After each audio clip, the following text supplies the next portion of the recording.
नमस्कार साथियों। साथियों, सबसे पहले तो आपको एक चिर परिचित अपडेट दे दूं HKRNL से संबंधित, और इसमें मैं टाइम काफ़ी कम लगाऊंगा। HKRNL से संबंधित अपडेट दे दूं, बस क्विक अपडेट है कि आज जो ऑर्डिनेंस है वो पास हो गया है। जो ऑर्डिनेंस कभी 14 अगस्त को आया था, वो आज उसको विधानसभा में पास किया गया है और ऑथराइज हो गया है। वो ऑथराइज पहले भी था, उसमें कोई संशय किसी टाइप का था ही नहीं, क्योंकि वो सारी चीज़ें वेल नोन थी कि वो चीज़ें होनी हैं। लेकिन साथ में सच ये भी है कि उसके साथ कोई एक्स्ट्रा कोई भी बेनिफिट ऐड नहीं किया गया। जो था वो वही है, बस ये है कि वो उसको फाइनल रूप दे दिया गया है।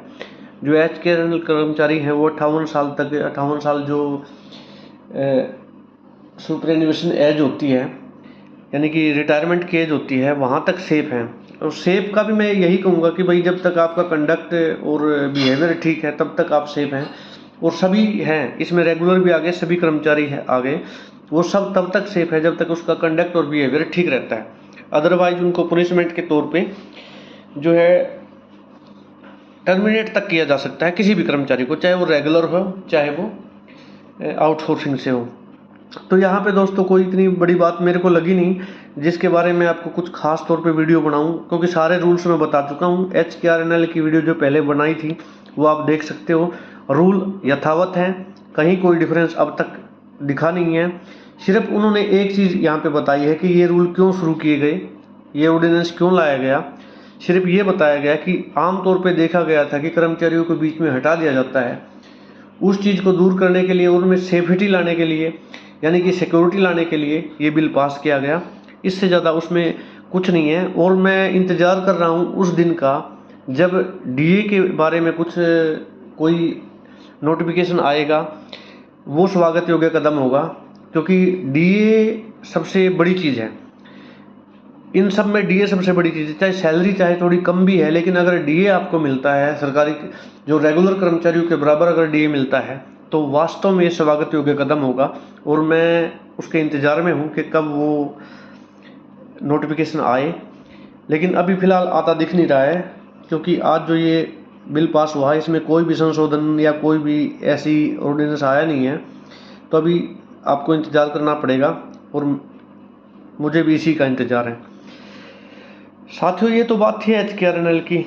अब थोड़ी सी एक चीज़ मैं आपको बताना चाहता हूँ ज्योग्राफी से रिलेटेड। जो वीडियो मैंने 4-5 वीडियोस दी हैं, उनमें मेरे दिमाग में एक क्वेश्चन आया था। वो मेरे दिमाग में शुरू से ही था, लेकिन मैं चाहता था कि कोई मुझसे पूछे उसके बारे में। जैसा कि हमने देखा था कि जैसे पिछले मौसम वाले वीडियो में, जैसे कि सीजन कैसे चेंज होते हैं, अर्थ की जो दोनों गतियां हैं, एक दैनिक गति और एक वार्षिक गति। दैनिक गति को हमने घूर्णन गति और परिभ्रमण गति का नाम दिया था, परिभ्रमण गति का नाम दिया था। ऐसे ही वार्षिक गति को परिक्रमण गति का नाम दिया था। तो उन गतियों की वजह से, दैनिक गति की वजह से दिन रात बने थे, और परिक्रमण गति की वजह से मौसमों में परिवर्तन हुआ था। गर्मी सर्दी का उदय हुआ था, गर्मी आई थी, सर्दी आई थी। वो हमने देखे था उस वीडियो में। नहीं देखा था आप देख सकते हो। लेकिन उसमें मैंने आपको बोला था, जैसे 2 चीज़ें बोली थी यहाँ पे, मैं आपको यहाँ पे बताना चाहूँगा कि एक तो कर्क रेखा और एक मकर रेखा, यानी कि सूर्य की किरणें पूरे साल में 4 पार्ट मान लो। पहले भूमध्य रेखा से होती हुई, ये 21 मार्च पे भूमध्य रेखा पे है, 21 मार्च पे भूमध्य रेखा पे। ये मैं बार बार नहीं बताऊंगा आपको, ये मैं बता चुका हूँ पहली वीडियो में कौन सी रेखा है। भूमध्य रेखा विषुवत रेखा है ये। यहाँ से 3 महीने में जाती है कर्क रेखा पे, यानी कि 21 जून तक ये कर्क रेखा तक पहुँचती है। 21 मार्च से, ये 21 मार्च की कंडीशन है जहाँ पे पेन की नोक है, 21 मार्च की कंडीशन ये। 21 मार्च से 21 जून तक जाती है कर्क रेखा तक। फिर और ये एकदम से नहीं जाती, ये बीच के जो प्लेस हैं वहाँ से होती हुई जाती है। फिर 21 जून से वापस मुड़ती है, 21 जून पे आप पहुँच गई, 21 जून से वापस मुड़ती है, और 21 सितंबर पे फिर पहुँच जाती है ये भूमध्य रेखा पे। फिर यहाँ से फिर ये आगे बढ़ना शुरू करती है, और 22 दिसंबर तक ये पहुँच जाती है मकर रेखा पे। समझ रहे हैं आप? मकर रेखा पे ये हमने पहले पढ़ चुके हैं। हम ये सारी चीज़ें पहले पढ़ चुके हैं पिछली वीडियो में।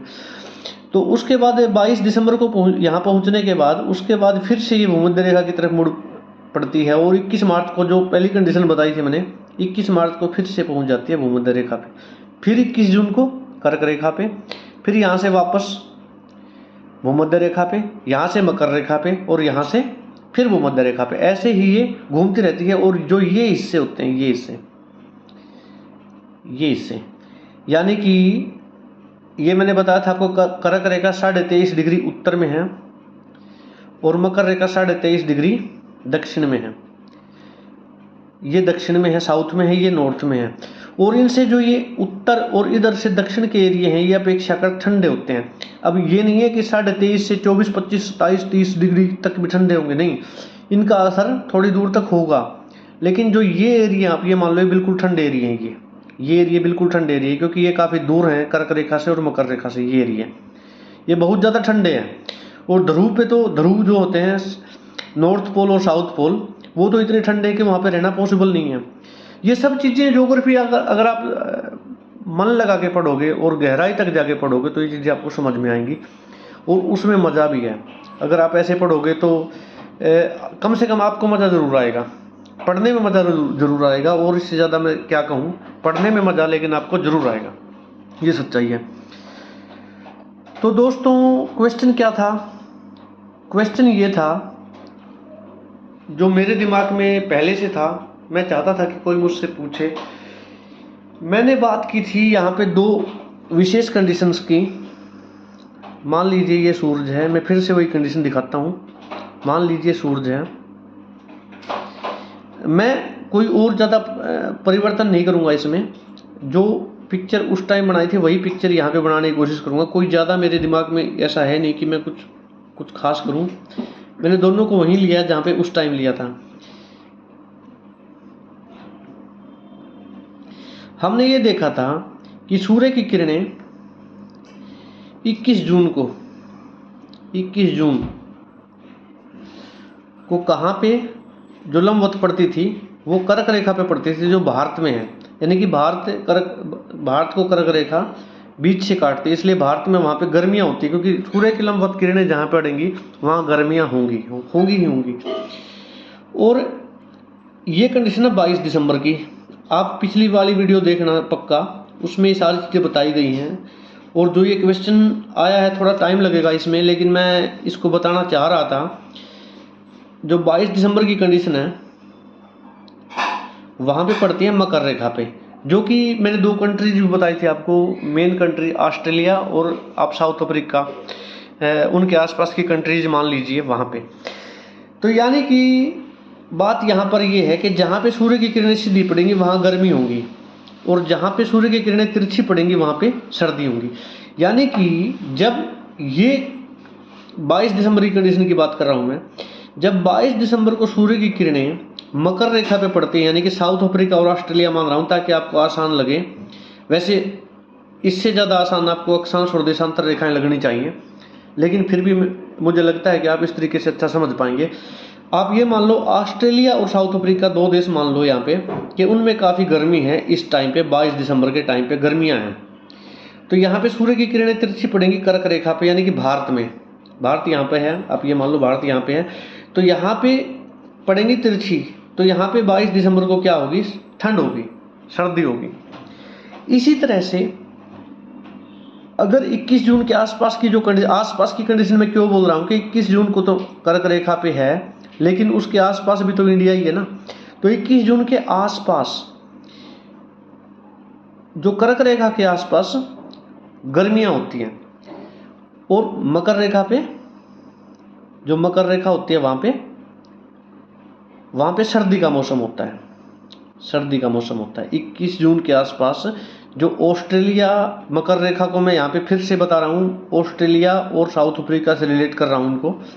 आप इनके आसपास की कंट्री वर्ल्ड मैप खोलना, उसमें देखना और अपनी जिज्ञासा को जगाना, जिससे कि आप और अच्छे से पढ़ सकें। तो यहाँ पे सर्दियाँ होती हैं 21 जून के आसपास, मकर रेखा के आसपास सर्दियाँ होती हैं, और कर्क रेखा के आसपास गर्मियाँ होती हैं, क्योंकि सूर्य की किरणें लंबवत पड़ती हैं। इसी प्रकार 22 दिसंबर के आसपास मकर रेखा के आसपास गर्मियाँ होती हैं, और कर्क रेखा यानी कि भारत के आसपास सर्दियाँ होती हैं, यानी कि सर्दियों का मौसम होता है 22 दिसंबर के आसपास भारत के आसपास के इलाके में। लेकिन एक चीज़ मैं आपको यहाँ पे बताऊँ जो कि बड़ी रोचक जानकारी है, शायद कहीं पढ़ने को ना मिले, आपको किसी बुक में पढ़ने को ना मिले, लेकिन रोचक लगेगी आपको, ये मेरा दावा है, आपको बिल्कुल रोचक जरूर लगेगी। यहाँ पे एक कंडीशन ये है कि जैसे मान लीजिए आप ये मान लो कि यहाँ पे गर्मी सर्दी की तो बात हो गई, लेकिन फैक्चुअल फैक्ट है ये, मतलब फैक्ट की बात बता रहा हूँ मैं कि भारत में, हम सिर्फ भारत की और ये इधर मकर रेखा पे स्थित देशों की बात कर रहे हैं। भारत में अगर गर्मियों की बात करें तो गर्मियाँ बड़ी भीषण होती हैं। भारत के आसपास के जो एरिया हैं, कर्क रेखा के आसपास के जो एरियाज हैं, वहाँ पे गर्मी बहुत भीषण होती है, बहुत ज़्यादा होती है।